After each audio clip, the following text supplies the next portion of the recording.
Everyone, I've got terrible news. Mike was on a mission, and he's gone missing. Wait, I'm getting some type of transmission on the computer. Let's see what's going on. Mike! What? He's gone. Where is he at? Hey, Mike here. Hey! I've eluded them for now, but I don't have much time. I'm sure by now Matt's clued you all in on what's going on. Matt, you were right. It's the LEP. I'm forwarding you some intel right now. You know what to do with it. I was afraid of this. I was afraid it was going to be the LEP. Luckily, I've compiled a book series that talks all about the fairies. We're going to discuss what I've found. Throughout these books, and even graphic novel, I collected them all. We're missing the first book though. It was stolen. Currently, after reading through all these, we found that the people live underground, and that they're an advanced race of fairies. It appears that Artemis Fowl II has fought these creatures for some time, and eventually worked with them, and I'm hoping that we can finally work with the fairies ourselves, or the little people. After going through this book, we found that Artemis Fowl, a criminal mastermind, at the age of 12, kidnapped one of the fairies named Holly Short and held her for ransom so that he could rescue his father, who had been captured by the Russian mafia. But after going through these many books, I did find that they've released a live-action movie. But the odd thing was the live-action movie did not line up completely with the lore from the books. We want to know everything about the man you work for. The man?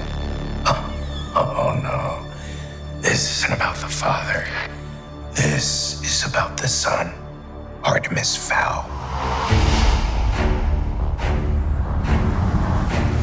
You've grown strong, son. And smarter than I ever imagined. Then take me with you. You're all I have now, Artie. There's just one very important thing I have to do. Authorities launched a worldwide manhunt for the famous collector. He is suspected to have been behind some of the biggest robberies ever. Dad. Hello? Your family has taken something of great value from us. Return it to me or I will destroy everything you love. You weren't supposed to see this yet. Your father is in a complicated profession. For years, he has protected powerful secrets that have kept mankind safe from the dangers of another world. It's time to face your destiny. Now look around, this is what they call greatness. But we are not alone in this. Mulch Diggum's just a talented giant dwarf. And I'm Holly Short, your ally on the other side.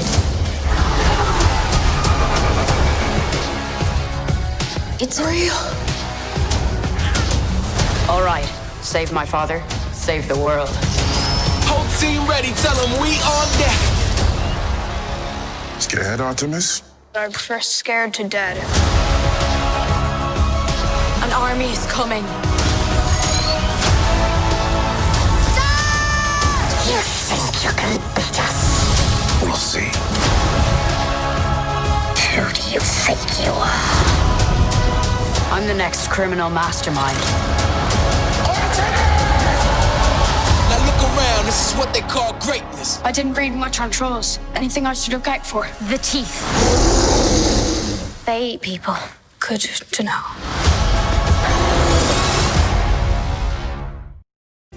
I've currently compiled the list of changes from the books to the movie. After watching the movie, here's what I found. In the movie, Artemis Fowl doesn't start out a criminal mastermind. He's more of just your average child with great intellect.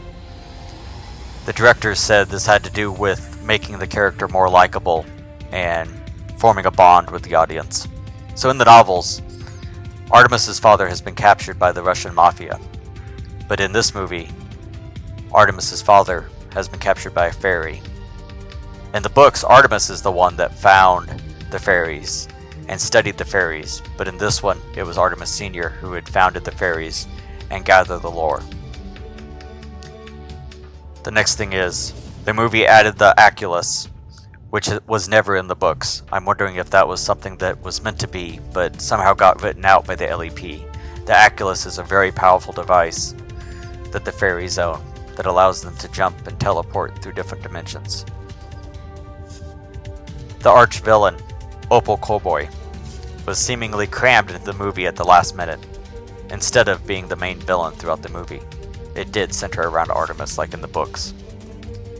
Holly Short, the fairy that was captured in the book by Artemis at the beginning to gather their gold, has a brand new backstory. In the books, Holly Short was the very first female LEP officer, and her main backstory was becoming the best officer she could be because of the fact that she was female. In this one, she's not the first LEP female officer, but instead has a stain on her career because her father is believed to have betrayed the LEP and went rogue.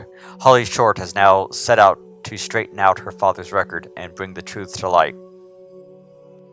In the books, Artemis Fowl's butler, as many of you know, had a sister named Juliet, who was a teenager at the time of the first book. In this movie, she's closer to Artemis's age, as well as being not his sister, but his niece. Also, in the books, Butler went by simply Butler. That was his last name.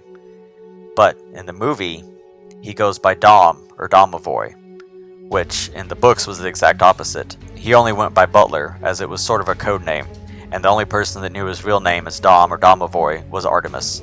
But in the movie, they've changed that to where he only goes by Dom or Domovoy, and apparently hates if you call him Butler. In the books, Commander Root was also a male figure and a very strong leader, but while keeping the strong and determined leadership of the normal Commander Root, the Commander Root in the movie is now feminine, which was a major change from the original book. Again, the LEP in the movie seemed to be softer than they were in the books, almost toned down.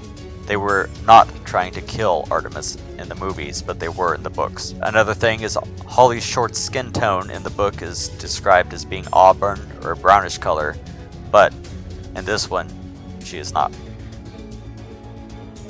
Another thing, Butler's race in the books was known as Eurasian, but in this one he appears to be a African American with blue eyes. So far, that's all I've been able to find through the lore of the books, is that the fairy live underground, they travel using lava flows, they can turn invisible, and they are very hard to find. Alright, listen man, I get it, but that's not going to help us right now. What we need is real hard facts. I'm downloading some information and sending it your way right now. Got it. Okay, so apparently we're getting a file right now from Mike from his location. This appears to be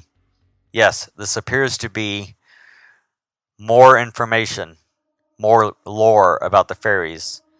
And apparently this isn't from books or movies, this is straight from Ireland. Here is some of the information he's sent me. The diminutive, supernatural beings in human form are frequently depicted in all modern Celtic traditions. That's interesting. In common with counterparts in other European traditions, Celtic fairies may be seen as clever, mischievous, and capable of assisting or harassing human endeavors. Much of Celtic conceptions bears a striking resemblance to those found in England and as well as Scandinavia. Out of courtesy, the fairies may also be known by a number of euphemisms. Good people, people of the mound, the noble people, the little kindred, and the little people, or simply the people. Celtic's conceptions of fairies, which approach an orthodoxy, depict diminutive or pygmy persons. Fairies are often invisible, or can become so at will, often by donning a magical cape. They prefer to live underground, especially under a hill, in a cave or a burrow, or in a heap of stones, such as the Raths of Ireland. Their preferred color is green, not only for dress, but sometimes for skin and hair as well. Other times, though, they may favor the palest of whites for their clothing.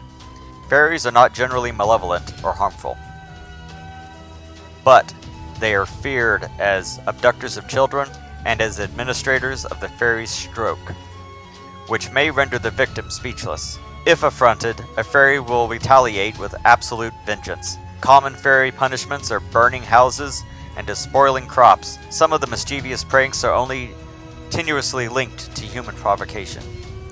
These include curdling of milk or milking cows in the field left out to dry.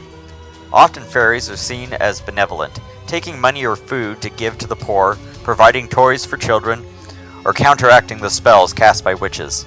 And the last part of evidence, it appears mortals may eavesdrop upon the celebration of the fairies by entering a fairy mound, or may find the evidence from a fairy rings, which are circular tracks left in the grass or flower beds. Trooping fairies prefer green to other colors and may range more widely in size than the solitary fairy. Some may be so tiny as to have caps the size of heather bells, while others may be large enough to have intercourse with humans. Although they may have higher spirits than the solitary fairies, they still may present a threat to mortals. Especially to be feared is the fearsome Scottish Gaelic Slog, for he is the host of the unforgiving dead. Okay everyone, it looks like we just got a transmission from Mike with his coordinates. But wait, there's some type of audio message attached to it. Let's see what it says. Alright, mission accomplished. I think we outsmarted them. And I have found the... Mike? Mike? Are you there? Looks like he's gone cold. Now that I have his transmission, I can hopefully track him down. If you guys found this information interesting, hopefully it'll help you if you're ever tracked down by the LEP. I didn't want to go against the LEP, but I don't really have a choice. I have to go save Mike. Don't forget to like and to subscribe, and to tune in next time to see if I was able to find Mike and what he found.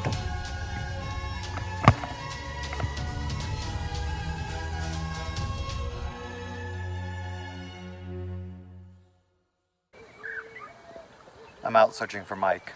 So far no luck, but I did find what appears to be an overlaid transmission from the LEP on the video that I captured. See if you guys can figure out what it says. Maybe it'll help us find Mike.